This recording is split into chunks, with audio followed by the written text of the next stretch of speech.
Can y'all hear me today? Yes, yes, yes. Let me clear my throat. All right. Today I want to get into what I started earlier and I had to leave. And it was about the Kemetic alliance, the Kemetic Israelite alliance that funneled blacks into early Spain. Okay. And I'm talking about in this here lesson something that you won't hear Israelites talk about and very few historians. Um, I'm talking about how blacks ruled the ancient world and how in the Old Testament time you were dealing with a time of black people and how black people dominated the world and how black people dominated ancient Spain. Even before the Moors, a lot of people believe that black people entered Spain for the first time in 711, and they stayed there to 1492, and nothing could be further from the truth. We go back to well beyond the 7th century BC that Africans, black people, dominated El Andalus, what is now Spain, which was the lands of Tarshish and Tyre, the lands of Hiram, the Canaanite lands, the lands of the Mediterranean. Let's get off into this.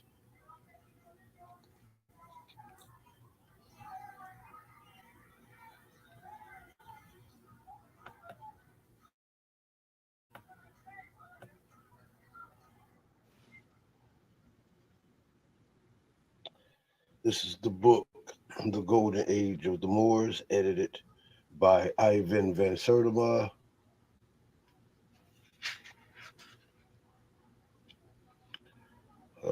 This here is the actual article, Rashidi, January 28th, 2017. You see all of the great authors in here. You got Ivan van Sertima, James E. Brunson, and Runoko Rashidi, John G. Jackson, Dana Reynolds, which is Dana Reynolds Manichi now. Those are some heavy weights, my brothers and sisters. Trust me, when it comes to African history, those people are heavyweights. Let's get back to this. Wayne Chandler, Jose V. Puente Bay, Jim Carew, we got Yusuf Ali,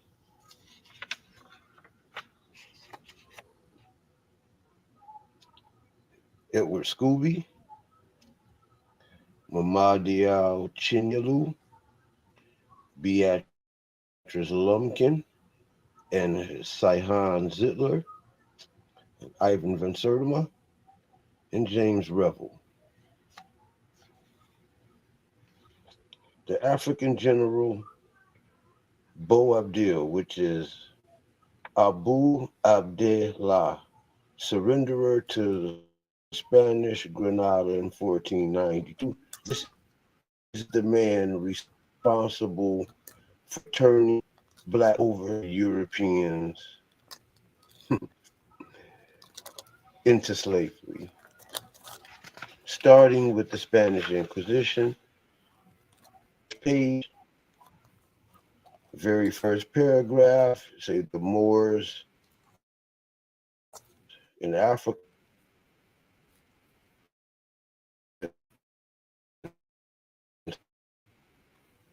I'll go to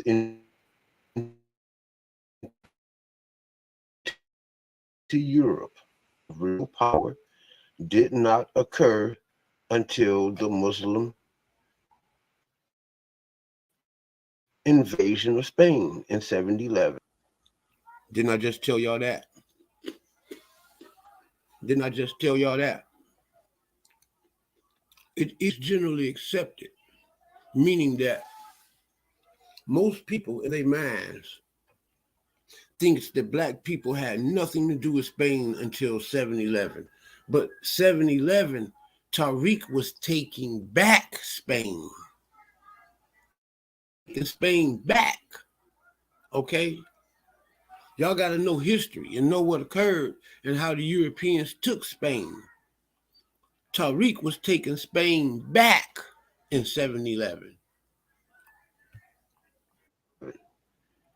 In al-Makri's History of the Mohammedan Dynasty in Spain, however, we learn of a great drought that afflicted Spain about 300 years ago, a catastrophe that was followed not long afterwards by an invasion from Africa.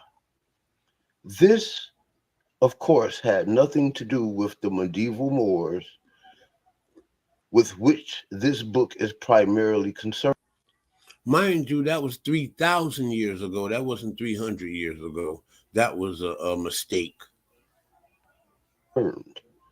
But it is worth noting here about because it actually established an ancient African city in Spain, a fact that is omitted from the official histories. Now, when I said 300 years ago, that was 300 years prior to 725, when King Taharka and King Hezekiah, Egypt and Israel formed their alliance against the Assyrian army. And this is also recorded explicitly in your Bible, and we're going to conquer all of that tonight. So that was 300 years prior, which is like 3,000 years ago.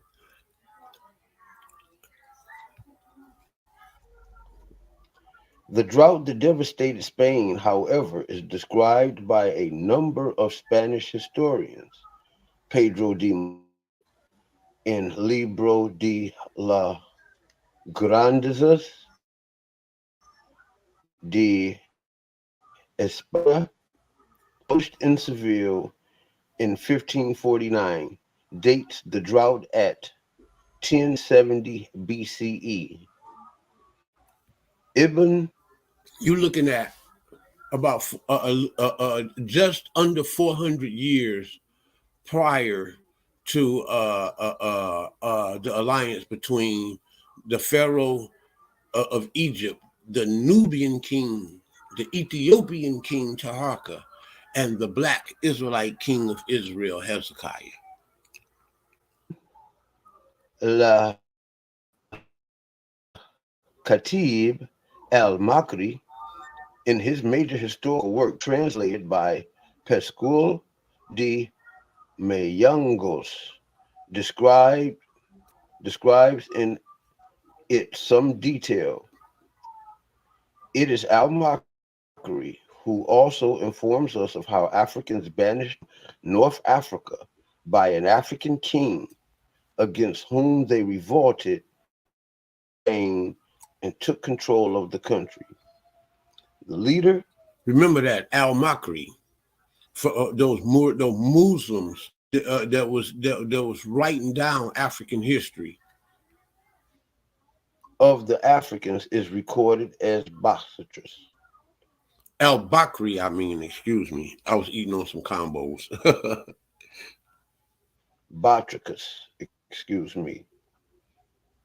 What his original name was, we but it survives as Bacchus in the Latin and Roman because it was the Romans who defeated these Africans in 157 years later. These Africans first cast anchor at a place on the western shore of Spain and settled at Cadiz, advancing into the interior of the country. They spread themselves about, extended their settlements, built cities and towns, and increased their numbers by marriage. They settled in that part of the country between the place of their landing in the west and the country of the Franks in the east, and appointed kings to rule over them and administer their affairs. They fixed their capital at Italica, a city now in ruins, which once belonged to the district of Isbala, which is in modern Seville. But after a period of 157 years, during which 11 kings of the African race reigned over El-Andalus, they were annihilated by the Romans, who invaded and conquered the country. Wow. The second major intrusion of the African army into Spain before the Moors occurs sometime around 7 BC during the period of the 25th dynasty in Egypt, when the Ethiopian was a young general, but before he had been seated the throne by his uncle Sabataka. Stop. So there were there were two times in history where waves of Africans, black, we talking about large waves of Africans funneled into Spain prior to 7-Eleven. You know, there were two times prior, excuse me, that didn't even 7-Eleven. There was two times it happened prior to, 7-Eleven. Let's get to this. Page number 2.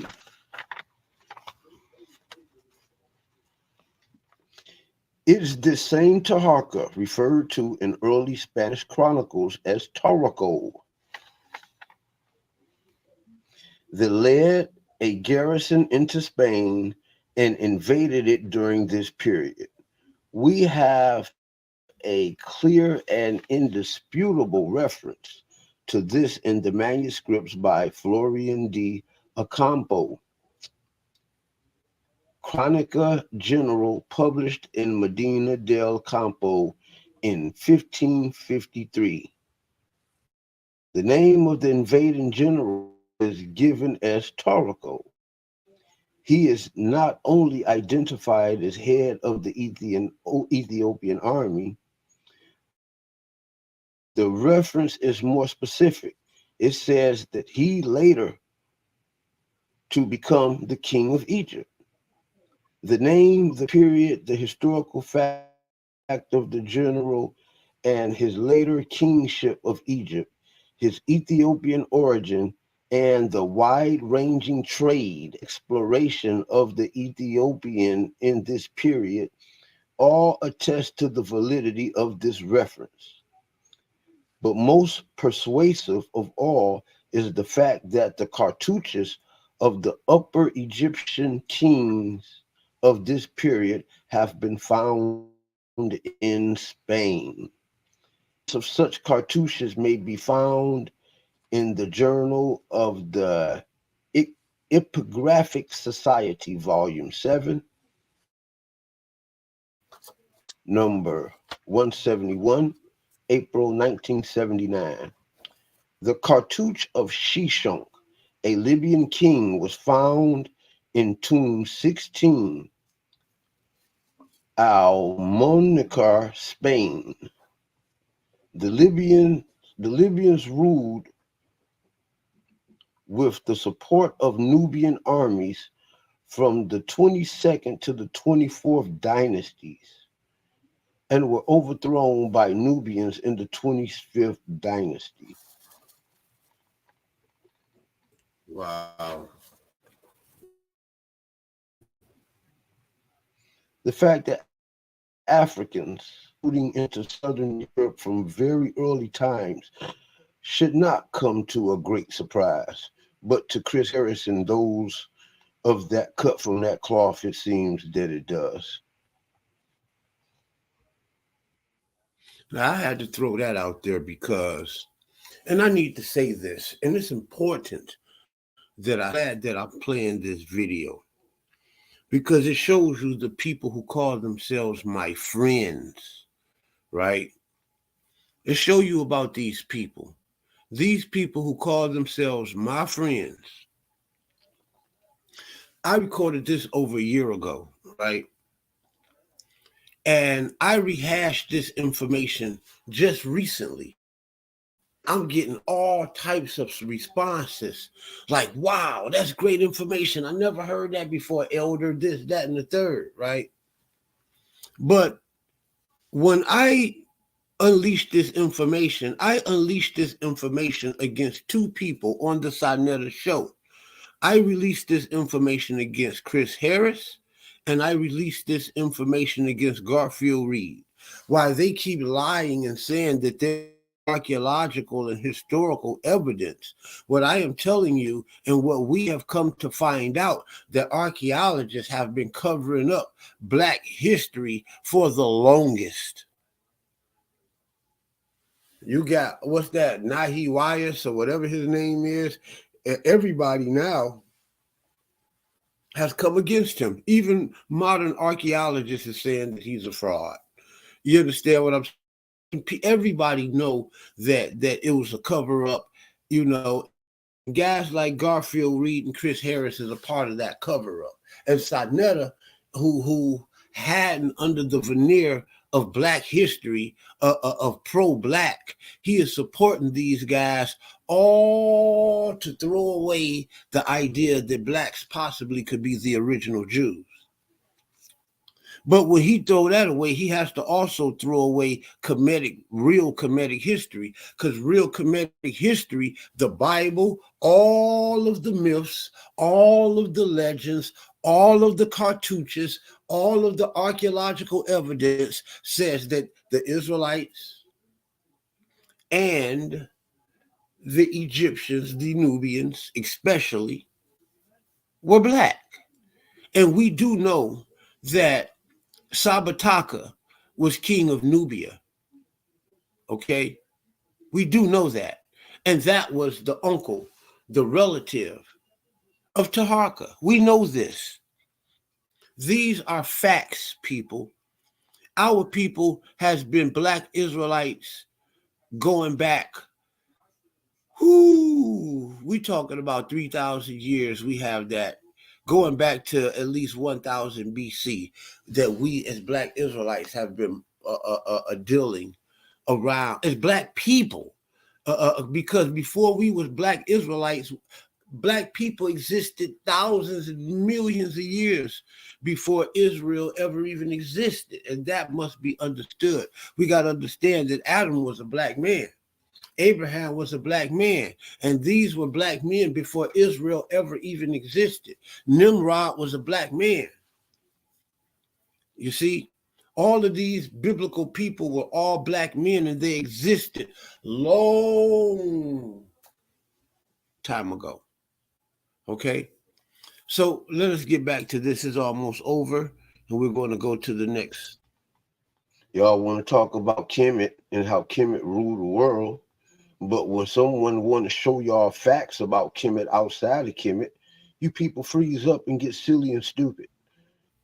What I mean by outside of Kemet, I mean when somebody want to show you Kemetic history and they're not inside of your Kemetic cult, then you want to act stupid and silly. You know, show you right. And guess what? This is coming from an Israelite historian. All right. The cartouche of Shishonk from Al-Manikar, southern Spain. To the left, the actual cartouche as engraved on the alabaster trade vase found in tomb 1-6. And there's an issue about the Shishunk, and I'm going to get off into that a little later too. Some try to say that this Shishunk is not the same Shishunk in the Bible, but we're going to talk about that. Courtesy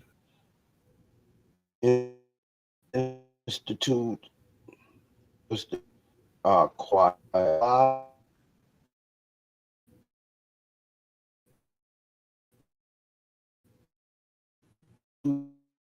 as rendered in the this And another similar example show how carelessly even royal names may be rendered by ancient scribes.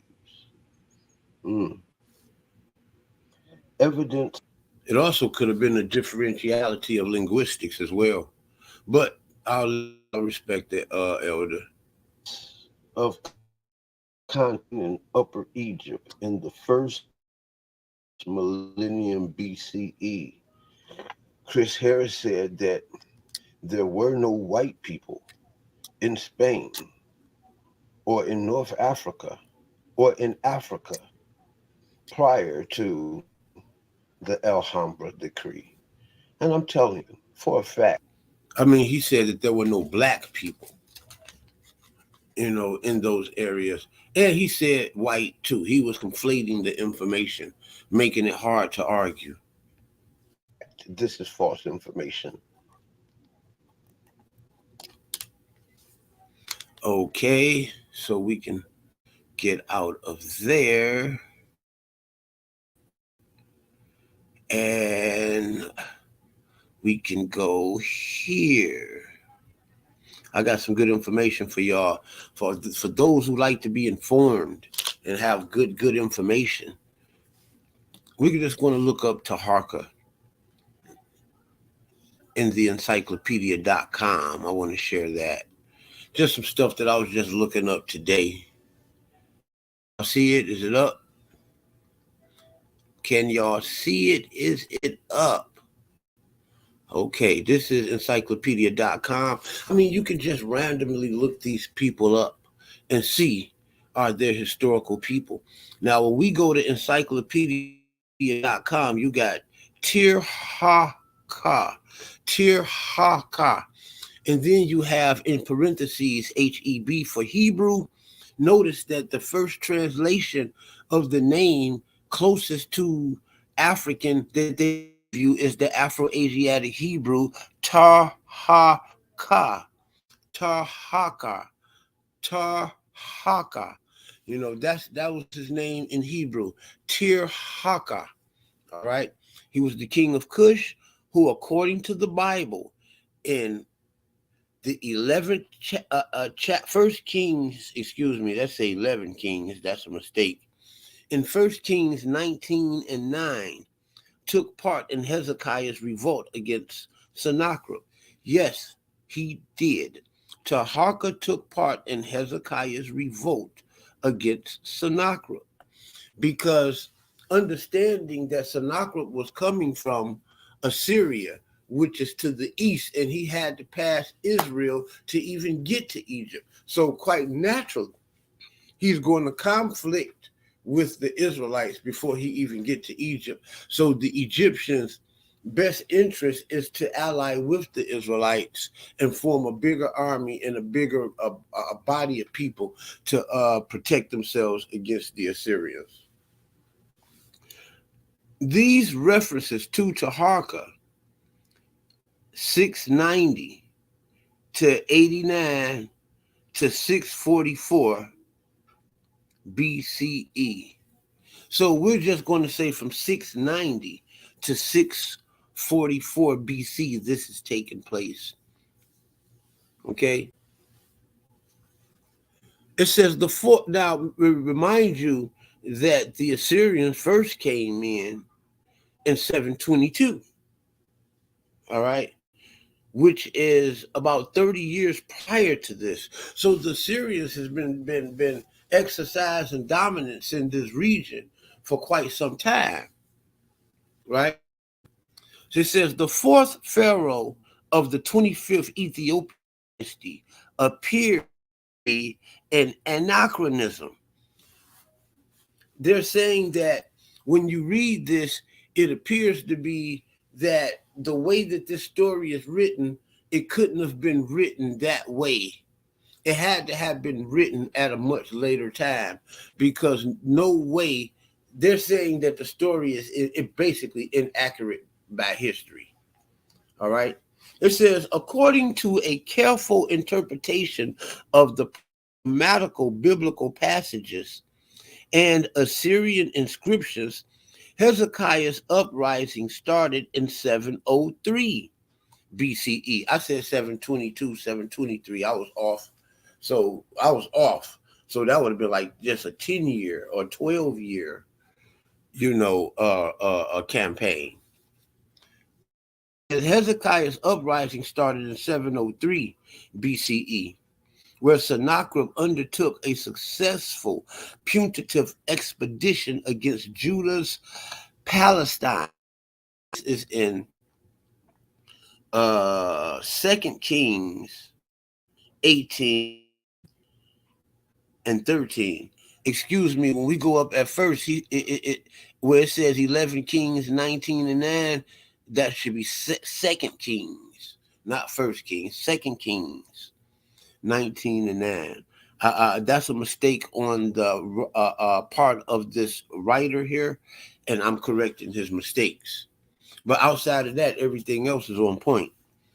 Sennacherib undertook a successful punitive expedition against Judah's Palestine, and this is recorded in 2 Kings 18 and 13, and Egyptian allies in 701. Okay, and this shows you that he came to the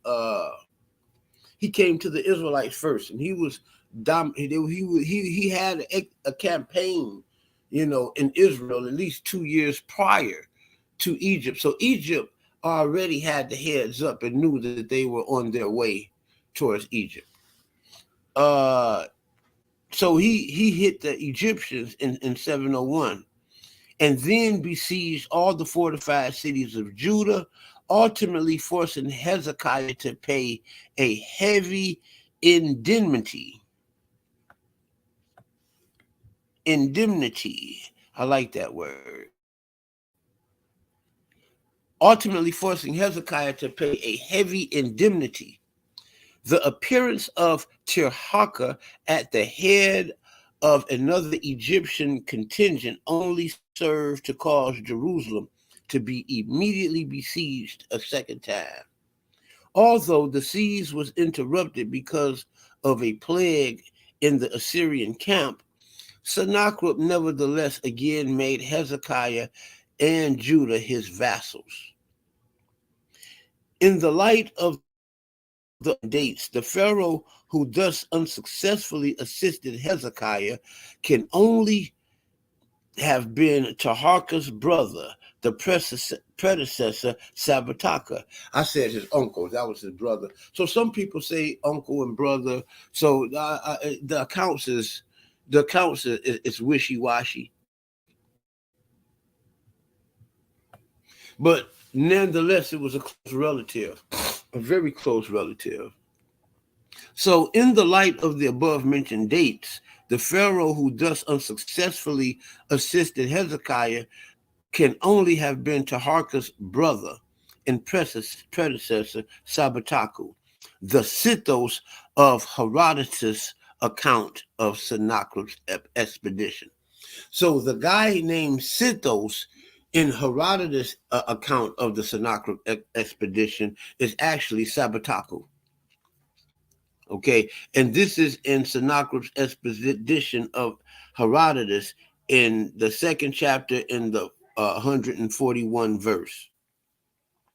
It says, since the citations symbolize the historical role of the entire Ethiopian dynasty, it was a fate of these kings to make a prolonged but unsuccessful stance against a serious advance towards the Mediterranean. See, they was going east, like west, telling you.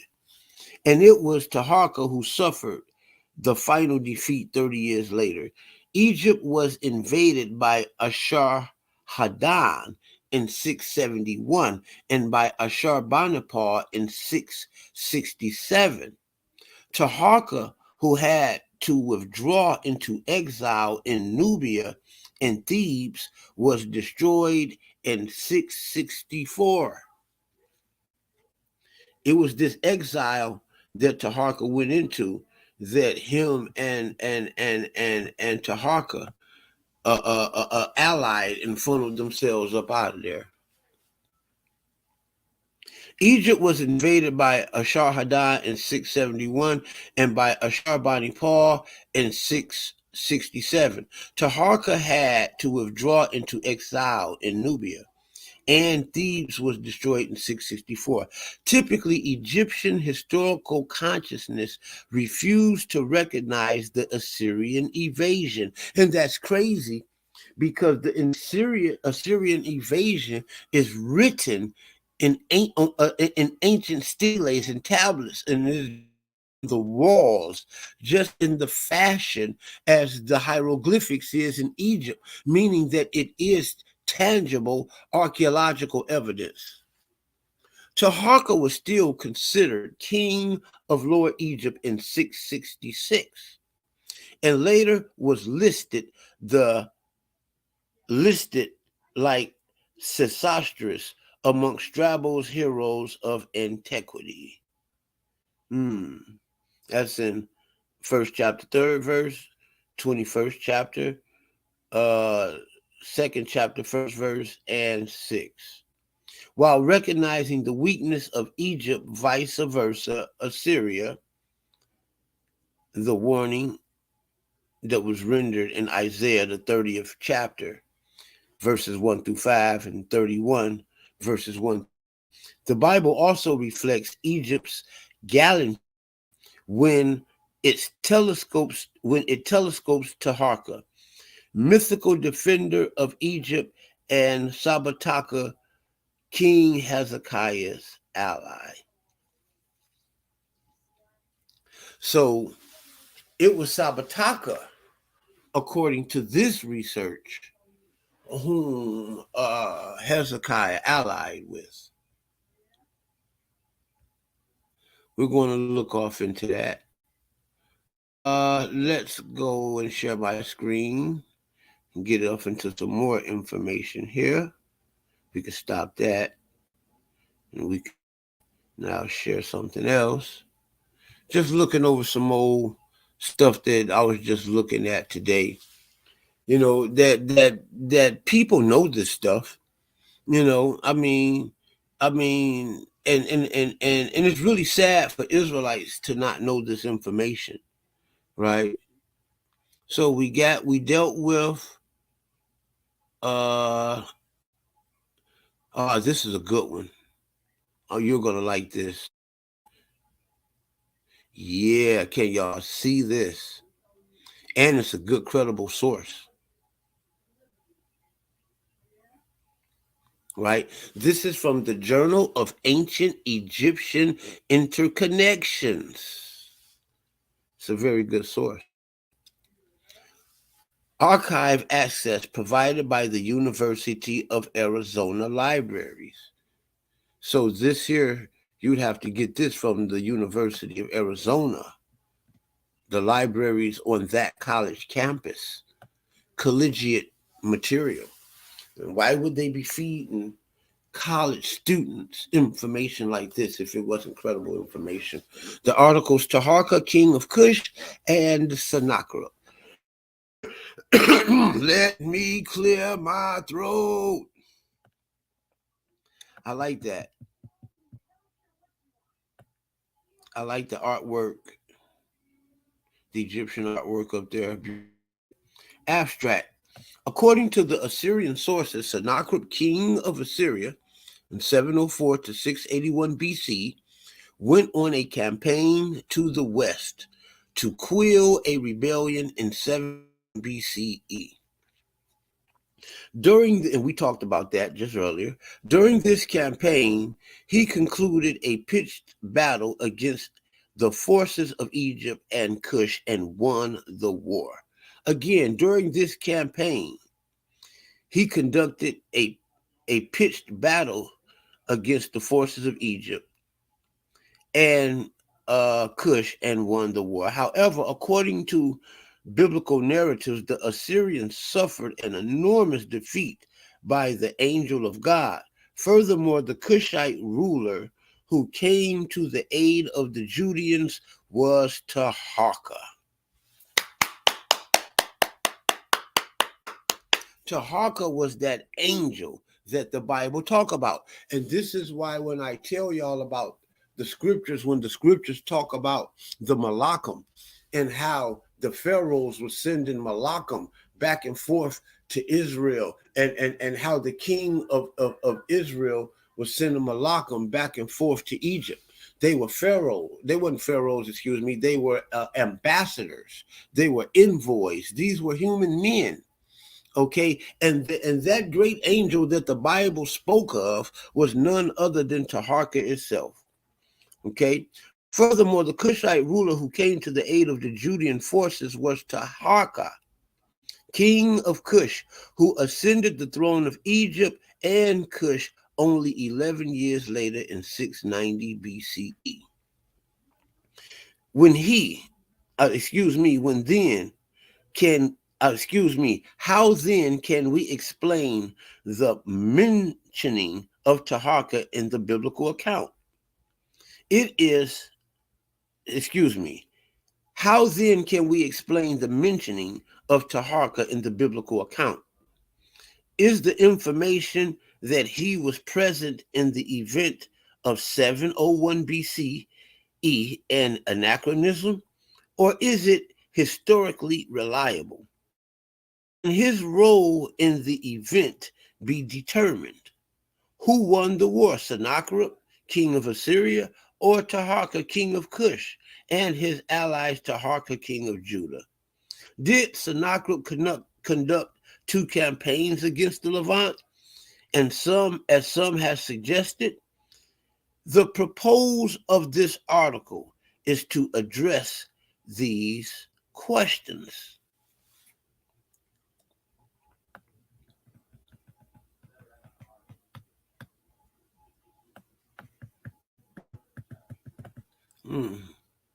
Well, I guess you did propose the questions. So we see here that the idea that Taharka and Hezekiah go creating an alliance, right?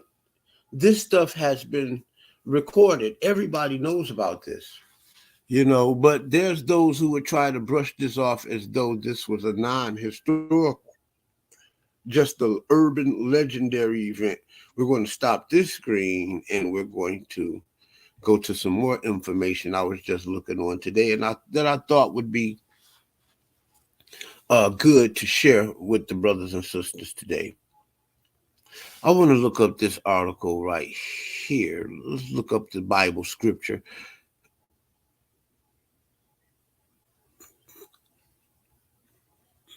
Hezekiah asked God to help.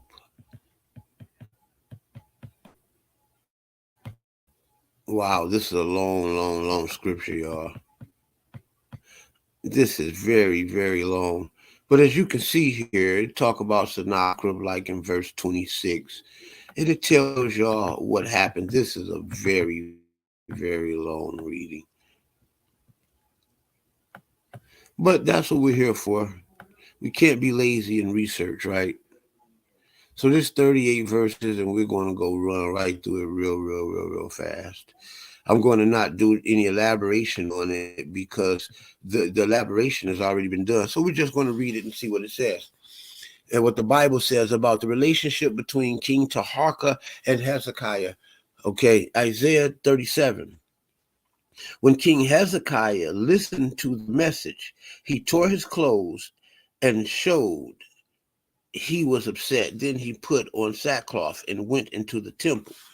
Man, I wish that we could have. See, this is crazy because it makes you want to know what happened in verse 36 and verse 35.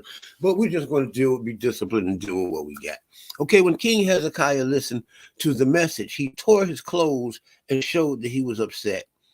Then he put on sackcloth and went to the Lord's temple.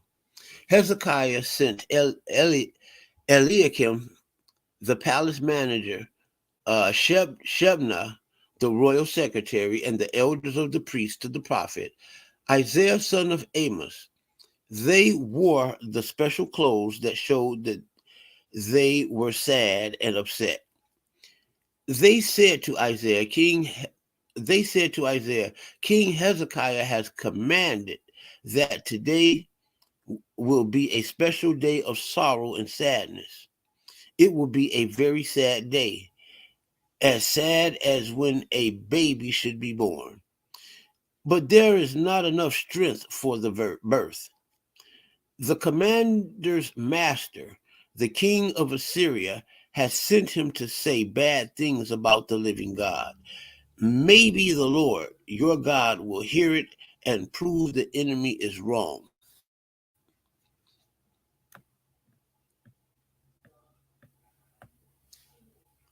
Where's we at here? The Lord. Okay. So pray for those who are still left alive. When King Hezekiah officers came to Isaiah, he said to them, give the message to your master Hezekiah. The Lord says, don't be afraid of what you heard from the commanders. Don't believe don't believe what those boys from the kings of Assyria said to make fun of me. Look, I will send a spirit amongst the king of Assyria. I will get a report that will make him return to his own country, and I will cut him down with a sword in his own country. Now, this is what the message that was given to him. Read the message. And the commander heard that the king of Assyria had left Lachish. He found him at Sibna, fighting against that city. Then the king of Assyria got a report, said that King Taharka of Ethiopia is coming to fight you. So the king of Assyria sent messengers to Hezekiah. He told them, tell King Hezekiah of Judah these warnings. So you can see that Hezekiah was going back and forth with the king of Syria. They had these envoys, these messengers, going back, spreading messages back and forth to each other.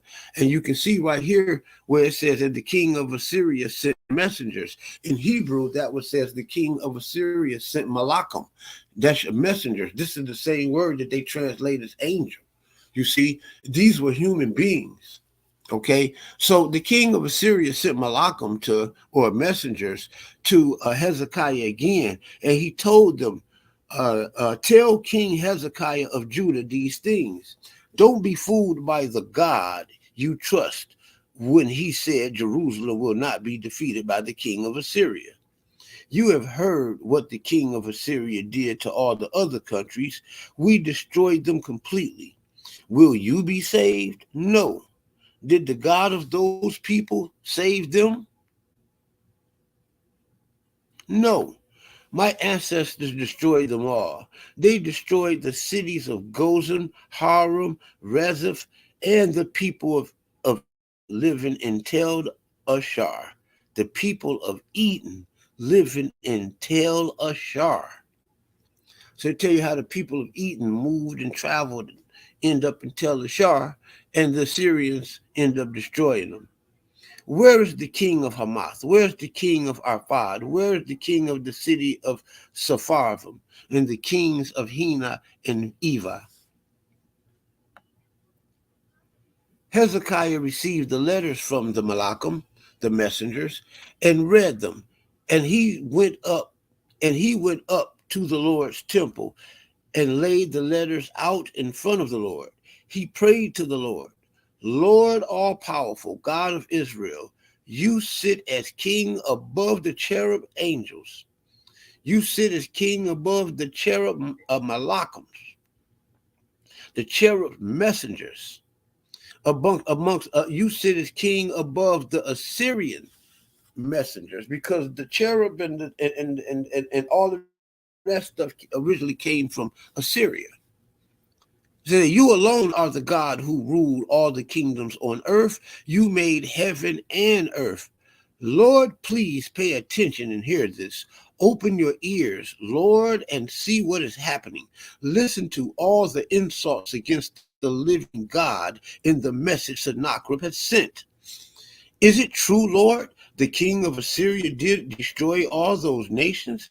Did they throw the gods of those nations into the fire? But they were not real gods. They were only wood and stone statues that people made. That is why the kings of Assyria could destroy them. But you are the Lord our God. So people save us. Excuse me. But you are the Lord our God. So please save us from the king of Assyria. Then all the other nations will know that you are Lord and only God. God answers Hezekiah. Then Isaiah, son of Amos, sent his message to Hezekiah.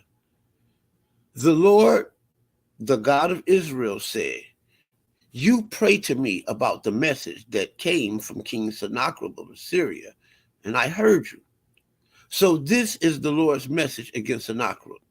The virgin daughter Zion does not think you are important. She makes fun of you. Daughter Jerusalem shakes her head at you and laughs behind your back. But who is it that you insulted and made fun of? Who is it that you spoke against? You were speaking against the Holy One of Israel. Oh my goodness. This is clearly stating that when you speak against the Israelites, you are clearly speaking against the Holy One of Israel. Something. I like that, the 23rd verse. It said, but who was it that you insulted and made fun of? Who was it that you thought that you was making fun of? You know, who was it that you thought you were speaking against? You really were speaking against the Holy One of Israel, it was saying. He said you acted like you were great and he was nothing. You sent your officers to insult the Lord. This is what you said. I took my many chariots up to the high mountains, deep inside Lebanon. I cut down its tallest cedars and all its best fir trees. I have been on its highest mountain and deep inside its forest. I dug wells and drank water from new places. I dried up the rivers of Egypt and walked where the water was. How could you say this, Sennacherib? No one ever, no one ever tell you that I, the Lord, planned these things long ago. From the ancient times, I decided what would happen, and now I have made it happen. Wow. I let you tear down strong cities and change them into power. The people living there had no power. They were afraid and confused. They were about to be cut down like grass and plants in the field. They were like grass growing on the housetop, dying before it grows tall. I know all about your battles. I know when you rested, when you went to war, and when you came home. Also, I know when you got upset at me. Yes, you were upset with me. I heard your proud insults like Sonetta and Chris Harris and all of those people in the House of Consciousness. I will put my hook in your nose and my bit in your mouth. Then I will turn you around and lead you back the way you came.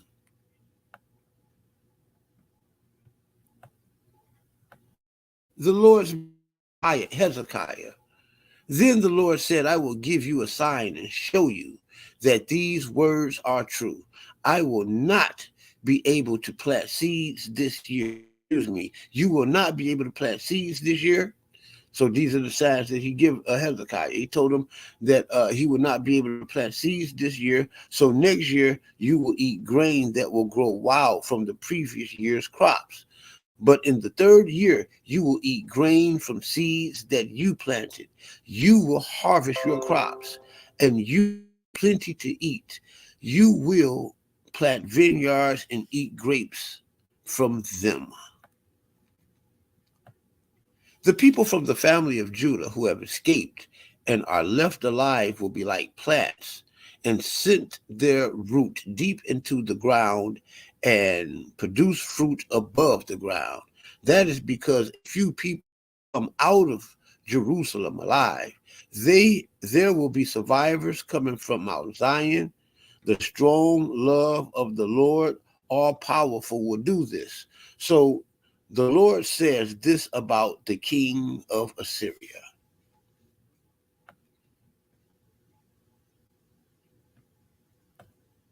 He will come into the city or shoot an arrow here. He will not bring his shields up against the city or build up a hill of dirt to attack its walls. He will go back the way he came. He will not come into the city. The Lord says this: I will protect this city and save it. I will do this for myself and for my servant David. The Assyrians is destroyed, according to the Bible. In the 36th verse, it reads, that night the angel of the Lord went out and killed 185,000 men in the Assyrian camp. And we read in the prior setting who this angel of the Lord was. And when the people came up in the morning, they saw all the dead bodies. The king Sennacherib of Assyria went back to Nineveh and stayed there, just like the Lord said.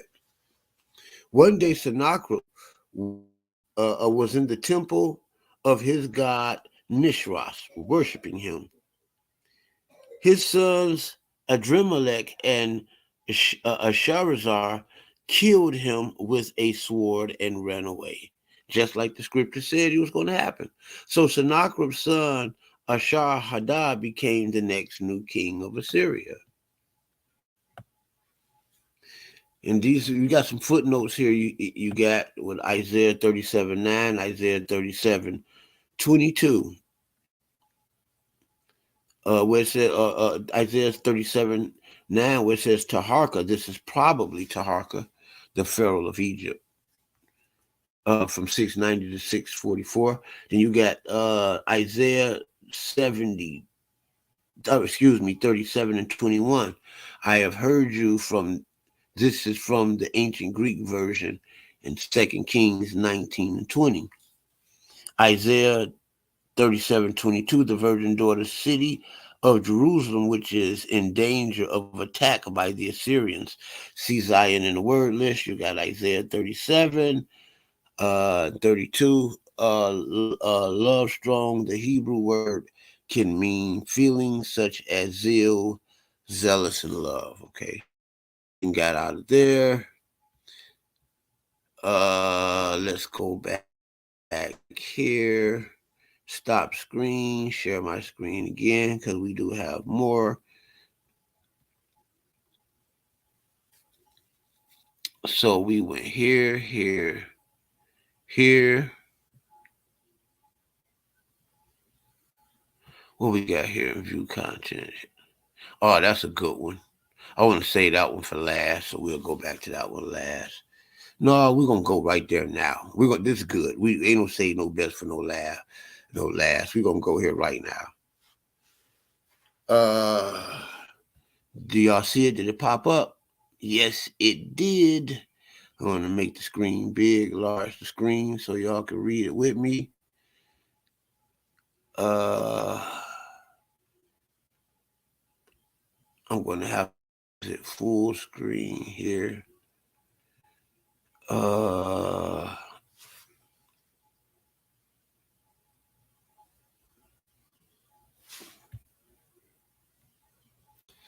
This is some good stuff here. I want to read this article.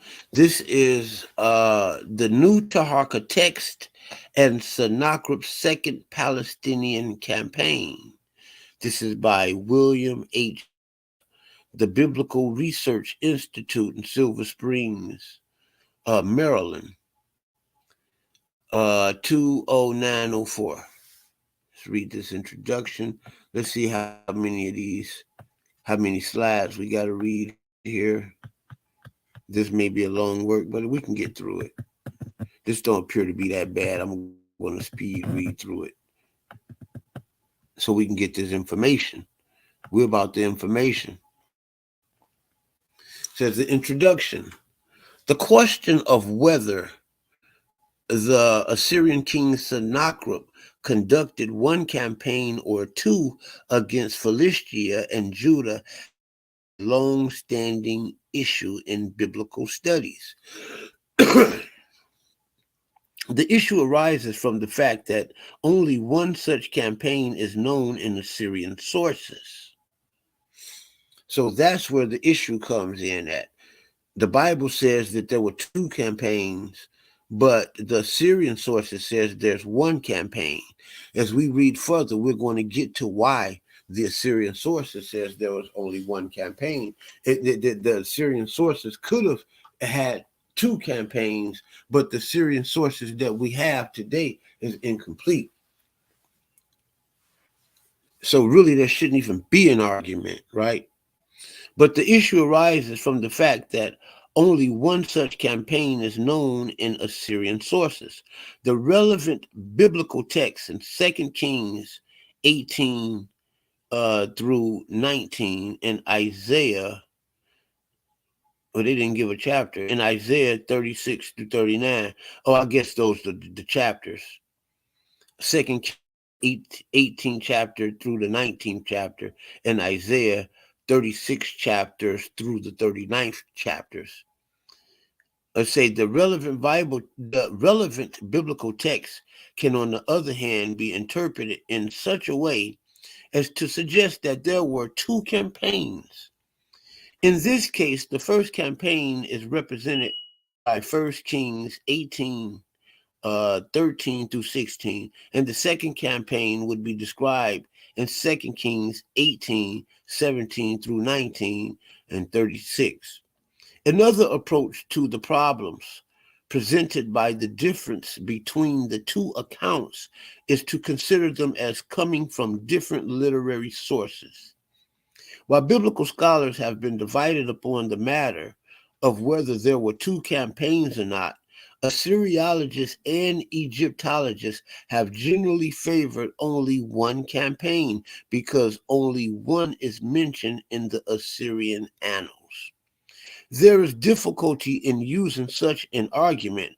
However, since the annals for the last decade of Sennacherib's reign are again, there is difficulty in using such an argument. However, since the annals last decade of Sennacherib's reign are missing, that's important, y'all. And thus we do not know for sure just what activities he was engaged in during that period. When I wrote on this question previously, I assembled the argument for various sources which seem to favor the second campaign, and that time F.J. Jurko, who supported the one campaign theory, rejected all of the, go to the next page here. He rejected all of the lines of evidence I had assembled in support of this theory. Some of those lines of evidence need revision, while others still stand. My purpose here is not to evaluate those old arguments again. The interested reader can do that by simply evaluating the two articles side. My point here is to introduce new evidence Egypt compatible with the second campaign against Philistia and Judah. Let me read that. My point here is to introduce new evidence from Egypt compatible with a second campaign against Philistia and Judah conducted by Sennacherib early in the decade of the 680s. One major reason why a second campaign has been suggested is that 2 Kings 19:9 identified one of Sennacherib's opponents in the west as Taharka from Egypt. It is well known that Taharka did not come to the throne in Egypt until 690. The one well-attested campaign of Sennacherib to Philistia and Judah occurred in 701. This is evident both from the dates in the Assyrian annals and in the Bible, 2 Kings 18:13, where Sennacherib's campaign against Judah is dated in the 14th year of Hezekiah, dating from the death of his father Ahaz in 715. This campaign occurred in 7, which corresponds to the date of Sennacherib's third campaign after he came to the throne upon the death of Sennacherib II in 705. The reference to Taharka in 2 Kings 19:9 would point to a date more than a decade after Assyrian campaign in 701. Several suggestions have been made in an attempt to resolve this problem. One is that Taharka was only a prince at the time that he accompanied the Egyptian troops to Canaan in 7001. Remember when his brother Sabtuka was running things. But later records referred to him as a king, which he later became. This argument is not entirely satisfactory because the Kuala Stela 5 from Nubia identifies the pharaoh who called Taharka the Lower Egypt for the first time as Sabtiku.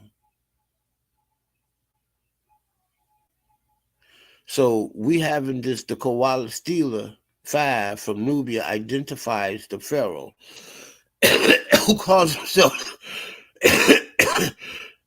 who calls Taharka to Lower Egypt for the first time as Sabtiku.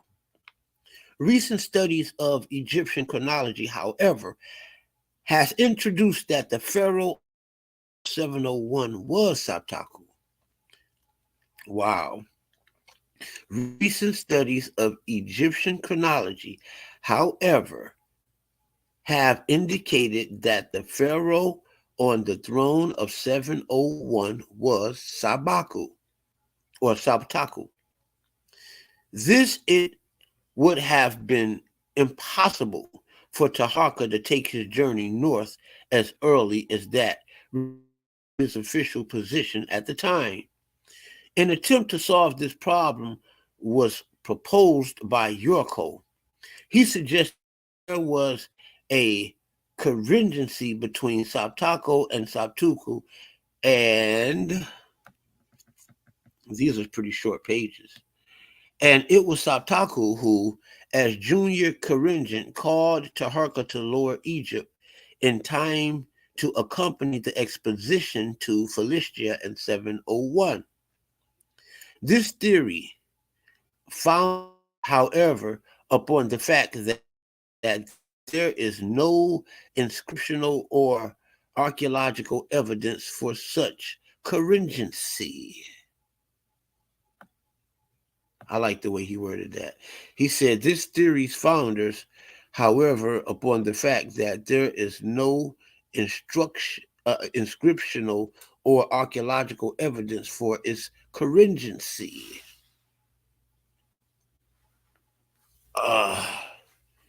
The other way in which to look at the references of Taharka in 2 Kings 19:9 is that it is a genuine reference to Taharka at the time when he was the true and bona fide king of Egypt, and that he led an expedition to Philistia when he was king, sometime early in his reign. Then would have to have occurred between 689, when Sennacherib finished his 5 years of campaigning against Babylon, in 686. The death of Hezekiah of Judah, according to most standards, biblical chronologies of Judah, is in the 7th century. The chronological window that can accommodate all three of these in the same place at the same time is narrow. For Taharka, it must have taken place in 690 when he became king. For Sennacherib, it must came after came to Babylon in 689, and that begins the blank period for his death in 681, during which we do know where he was or what he was doing. For Hezekiah, the conjunction of these three kings in Palestine taken place before 686 when he died. Thus, if it occurred, such campaign would have taken place during the brief period of 688 and 686. The new Assyrian texts from this period have been published, but a recently published text from Egypt aid in that project, even though it has been misdated and thus misconnected. The new Sabataka text, discovery of the text. As the member of the Karnak Temple Project, D.B. Redford came across a previously unpublished stela of Taharqa in 1990. A preliminary announcement of this find was presented in the Internal Conference of Asian and North African Studies in Toronto, Canada, in August of 1990. Preliminary publications of this stela appeared in 1993. At the time of this writing, the definitive publications of this text has not been issued yet, but the preliminary announcement contains adequate information to complete the study. One problem with that publication is, however, that Redfield's line drawing of the text was published upside down. The text was incised in Aswan granite, and three large chunks of the stela were extant. And even though the text is not complete, considerable portions of it remain. The context of the text. The first three lines of the surviving text talk about the neglect of the cult of the unnamed God. Somebody, also unnamed, was responsible for interrupting the steady flow of food for the gods.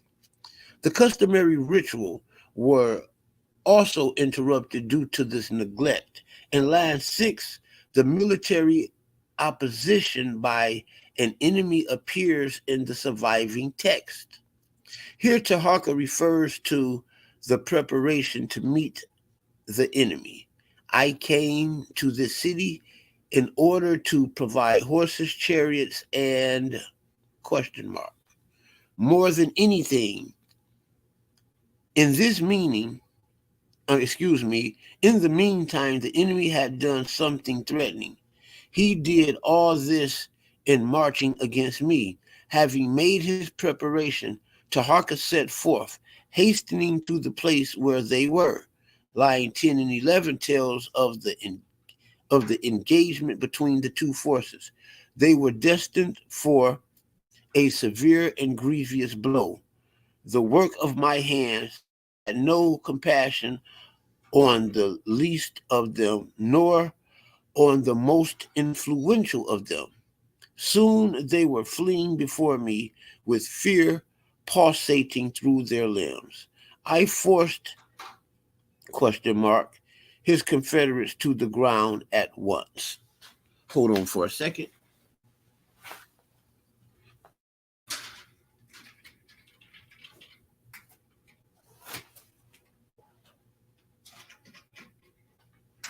It's getting pretty dark outside. I had to close my shades.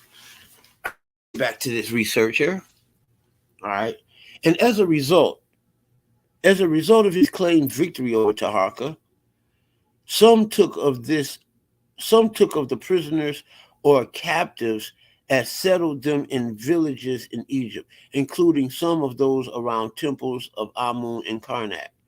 They had to work to support the god.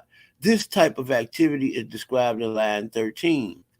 I placed them in quarters. I settled them in villages and their cattle in blank, blank, blank.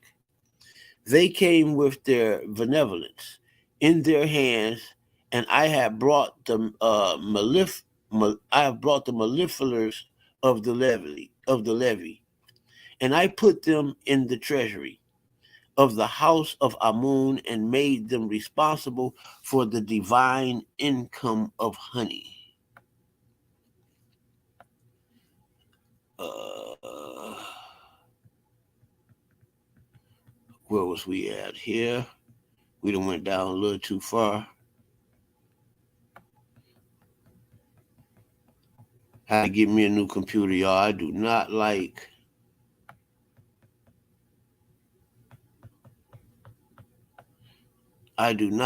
these finger mouses.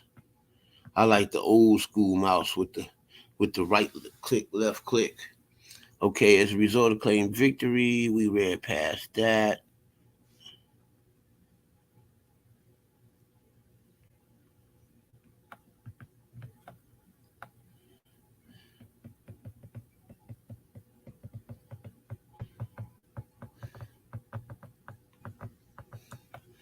It says the position in the text in this outline is in which the reference to the high Nile occurs may be emphasized again. It comes in line 14 after line 13, in which the settlement of the captives concludes, and before line 15, where the final prayer and benediction begins. According to the order of this text, the high Nile came after the military campaign in lines 7 and 14. While the campaign was underway, Egypt was still suffering from low Niles. Then came the high Niles. Since the high Niles can be dated to the 6th year of Taharka, according to Sawa Stilla 5, the military campaign must have been conducted before Taharka's 6th year. The connection of this point are discussed in the following section. The connection of the text.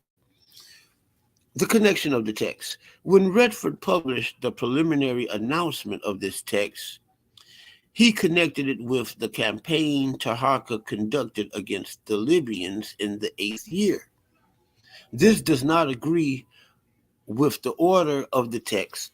The Libyan campaign occurred after the High Nile in the 6th year, not before it. Thus, it does not fit well with this campaign to identify the campaign of this new text. We must look elsewhere amongst the records. We must look elsewhere amongst the records that deal with Taharka. Until the appearance of this new text, there was no direct Egyptian indication that Taharka conducted any military campaign in the first decade of this reign. There were some hints in terms of small objects and trade, but nothing definite. As Redford had pointed out, there is no enemy or target city mentioned by name in the surviving portion of the text. Even if the texts were complete, they may not have been such a mention, or as other texts of this type from Taharka tend to be general and not specific.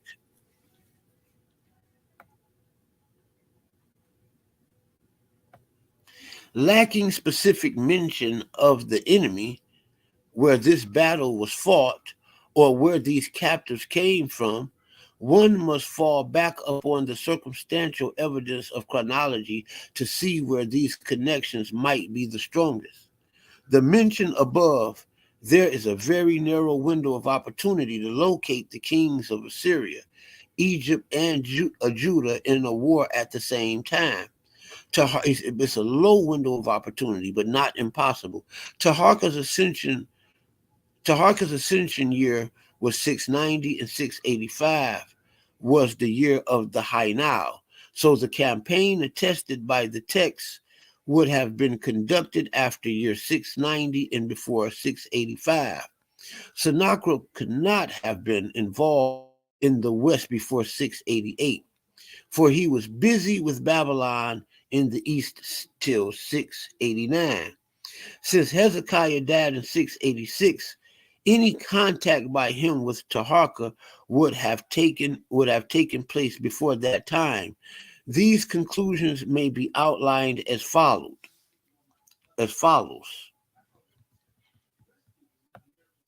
The date of the new Taharka text between 689 and 686, the date of the second Palestinian campaign conducted by Sennacherib between 688 and 686, the date of the death of Judah by 686.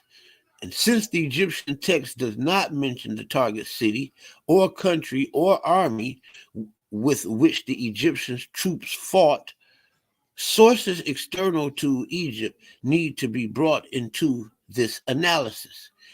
Assyrian sources of this time are essentially silent because of the absence of Sennacherib's annals between 689 and 681, those 10 missing years of his annals. That leave us with the record from Judah in 2 Kings 19 and 9 is a reference to the appearance of Taharka upon the battlefield in the vicinity of Philistia.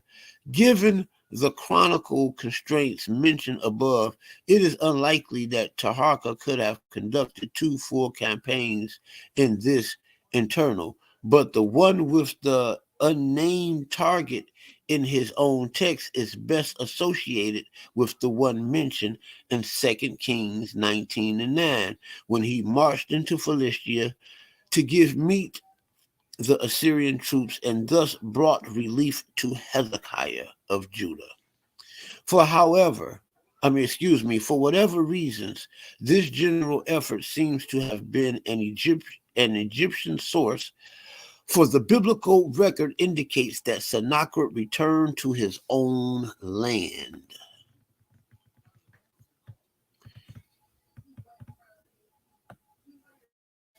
And this is the summary. A new text of Taharka was discovered at Karnak in 1990 and was announced in preliminary publications in 1993. Thus, texts tell of a preliminary unknown military campaign of Taharka. The name of the country or city against which he campaigned has not survived in the fragment of the text. The text can be connected with Taharka because of its reference to the High Nile, which fits well into the event which occurred in Taharka's year, 685, since that reference also comes toward the end of the surviving portions of the text, and the military campaign is described before that point. The military campaign should be dated prior to 685. The only text that points to military activity in the field is that time. At that time is the biblical reference to Taharka's appearance in Palestine with Sennacherib, when Sennacherib was sieging Hezekiah's Judah. This cannot be the campaign of 701, because Taharka was not on the throne at that time and could not have been in Lower Egypt that early. According to his own stela at Kawa, this section in 2 Kings 19:9 should therefore belong to the second campaign of Sennacherib to Palestine. During that second campaign, Taharka would have met him on the plain of Philistia after he lifted the siege of Libnah. The new Egyptian texts tell of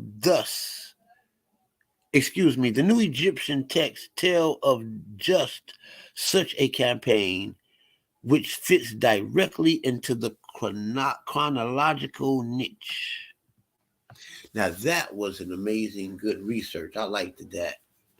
Let us exit out of here.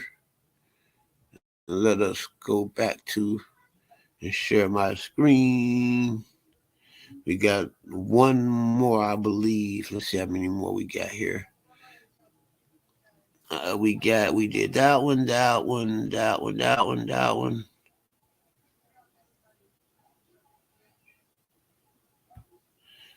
We got Taharka and biblical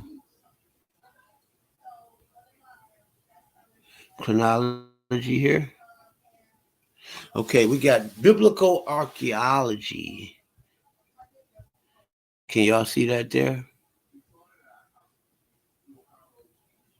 We got biblical arc. This is called the Bible Archaeology Report. So we do deal with scientific and archaeological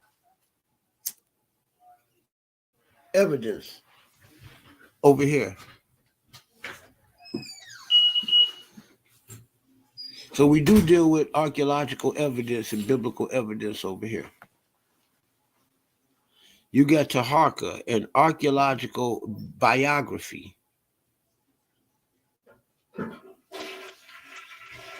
Now Taharka received a report that, now Sennacherib received a report that Taharka, king of Cush, now Sennacherib received a report. Shit. What's the deal, man?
I was reading that and I didn't even have the thing.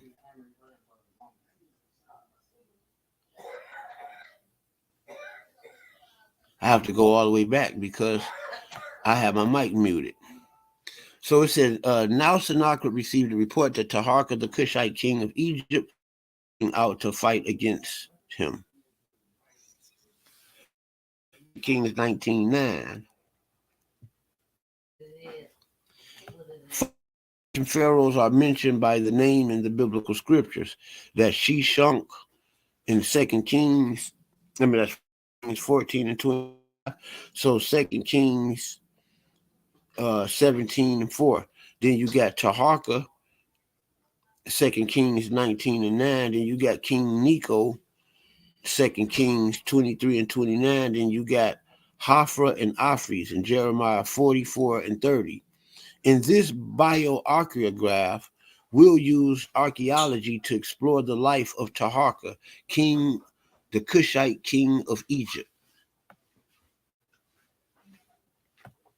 Taharka is identified with Taharka, 690 to 664 BC, a king of the 25th dynasty of Egypt. The 25th dynasty, also known as the Cushite Nubian dynasty, sometimes called the reign of the Black Pharaohs, was established when the Nubian king Pi marched north, conquered all of, then returned to Nubia. It was Sabaka, however, who established true control over all of Egypt, moving his capital to Memphis, adopting the style of a Egyptian pharaoh.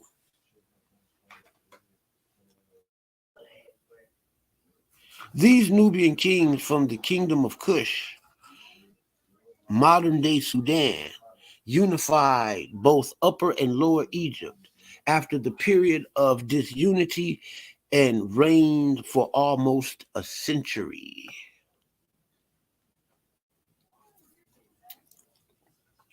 This is the granite sphinx of Taharka. It bears his cartouche at the chest and dates to 680 BC. And it's at the British Museum.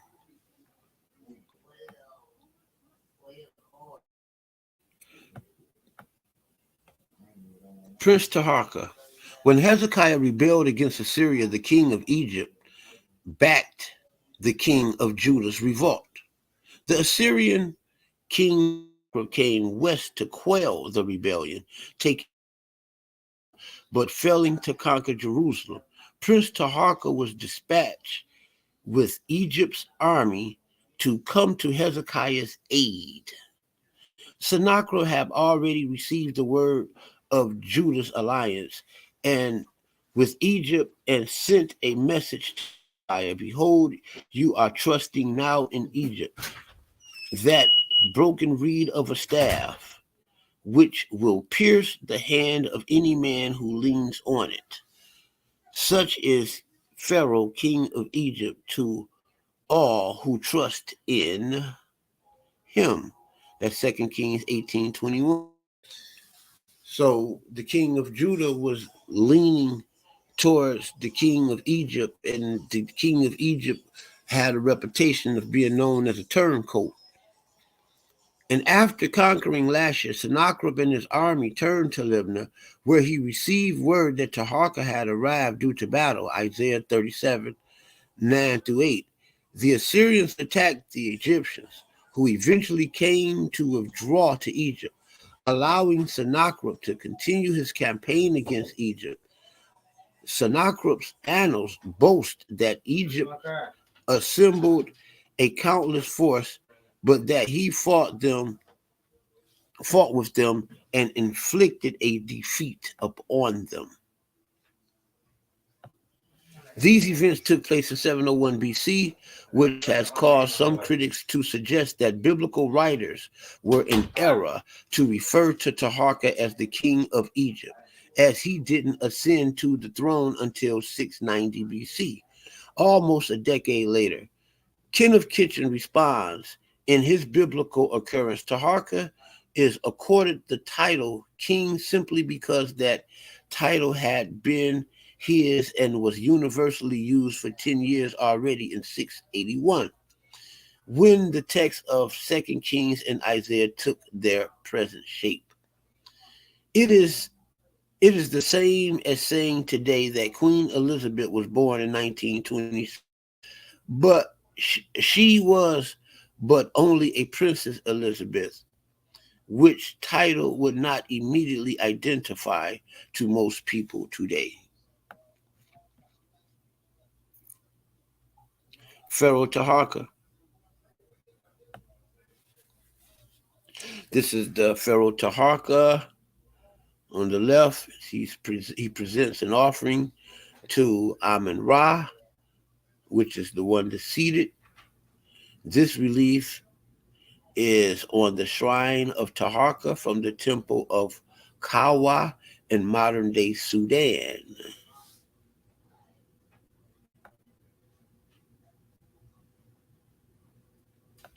Taharka was 31 or 32 years old when he became pharaoh of Egypt in 690 BC. He ascended the throne upon the death of his predecessors, either Sabaka or Sabitku. On the Kaiwe Stela 5, Taharka states,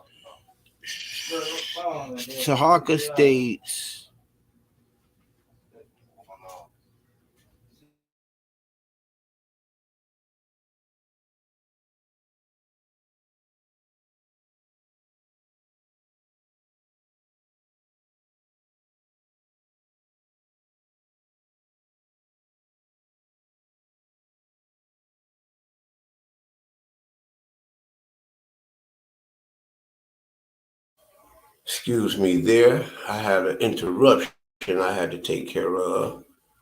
So Taharka was 31 or 32 years old when he became Pharaoh of Egypt in 690 BC. He ascended the throne upon the death of his predecessor, either Sabaka or Sibtu. On the keyword stone 5, Taharka states that I received the crown in Memphis after the falcon flew to heaven, after his predecessor's death. Early in his reign, he engaged in significant building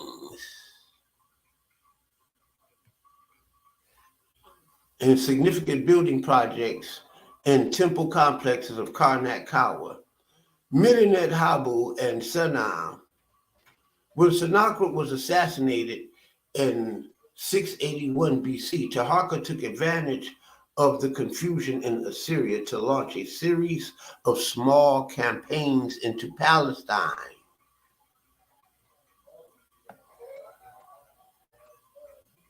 Wow. So when Sennacherib died, Taharka took advantage of the confusion in Assyria and launched a series of small campaigns into Palestine and Lebanon. He also undertook a significant campaign into Libya, returning victorious with booty, establishing his reputation in Egypt as a great warrior.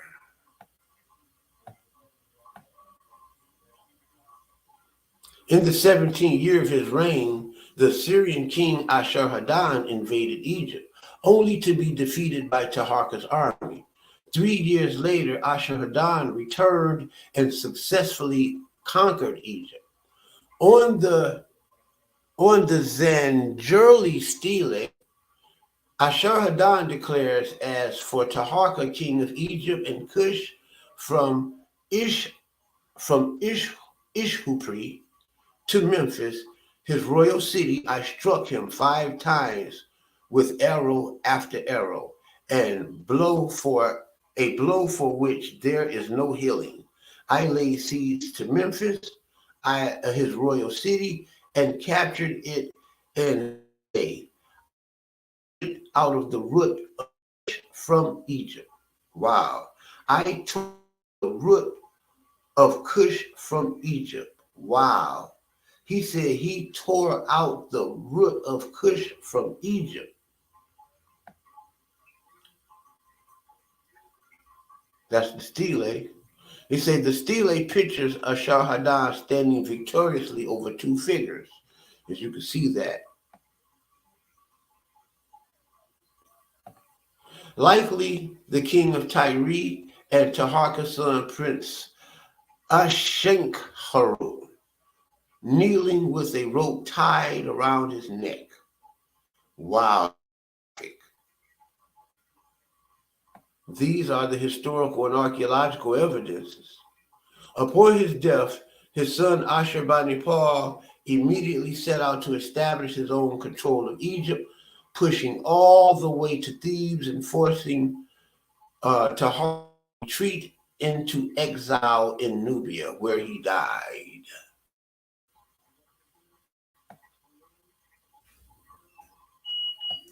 Taharka's legacy. Taharka was arguably the greatest king of the 25th dynasty. In his National Geographic article, The Black Pharaohs, Robert Draper's write about Taharka's legacy. So sweeping was Taharka's influence on Egypt that when his enemies could not eradicate his imprint during his rule, to travel down the Nile from Napata to Thebes was to navigate a panorama of architectural wonderment all over Egypt. He built monuments with busts, statues, and cartouches bearing his image and name.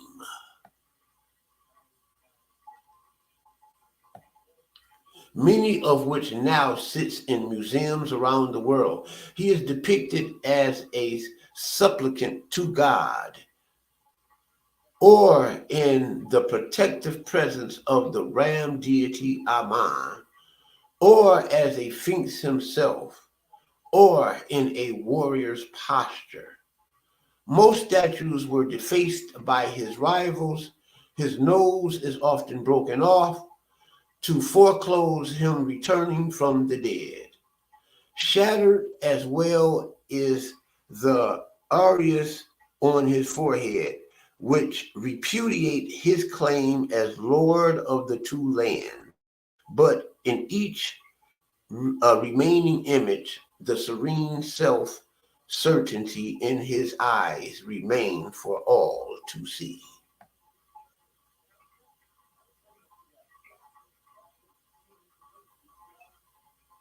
Taharqa Pyramid in Nuri, Sudan. And this is the conclusion. Conclusion, there is no extra biblical evidence for the campaign Prince Taharqa led in coming to. There is no extra biblical evidence for the campaign Prince Taharqa led in coming to Judah's defense. It is consistent with the known anti-Assyrian policy of Egypt at the time. It is consistent with the known anti-Assyrian policy of Egypt at the time.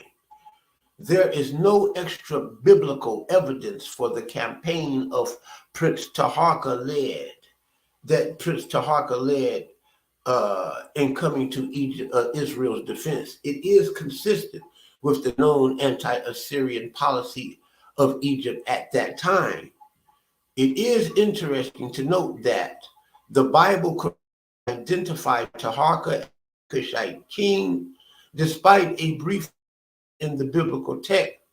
Archaeology helps us understand the wider historical situation during his reign. That was a nice, interesting article there. Look through here. You can see the footnotes and the references. And speed through that because we do scholarly material over here. We don't just make up stuff. When I told y'all about King Taharqa and the alliance made with King Taharqa into bringing the children of Israel into Egypt, that alliance was strong and it was great. Tori, Shalom Tori, Shalom Michael Robinson, Shalom Water Blue. Peace be unto you, brothers. Yes, so there's a lot of information when you're dealing with the relationship and the historicity of the Israelites. There's many out here saying that the Israelites never existed. There's many out here saying that the biblical stories are not historically accurate. You know, there's many saying that there's no archaeological or anthropological evidence to support the biblical stories. There are many saying things like the biblical stories didn't happen the way that the Bible said they did. But really and truthfully, that is a lack of integrity and a lack of research and a lack of intellect to be able to make these statements. And quite honestly, it's fallacious. You know, it quite fit into the argumentum ad ignorantium logical fallacy. It fits into the argument from ignorance because there's no evidence for these people to make these claims that they're claiming. But this proves clearly that there is historical evidence that the Jews were black people, that the Israelites were black people. There's historical evidence for the Israelite king Taharqa, okay? And this is written, we talk about the Spanish cartouches when Taharqa funneled Africans into Africa, into the interior of Africa, coming from east to west, all the way to north, and crossing over North Africa into Spain, ruling Spain as 1075 BCE. That being it, I'd like to thank all of you all that were listening and partake. Michael Robinson, Water Blue, and Tori. Shalom, shalom. It's time to go.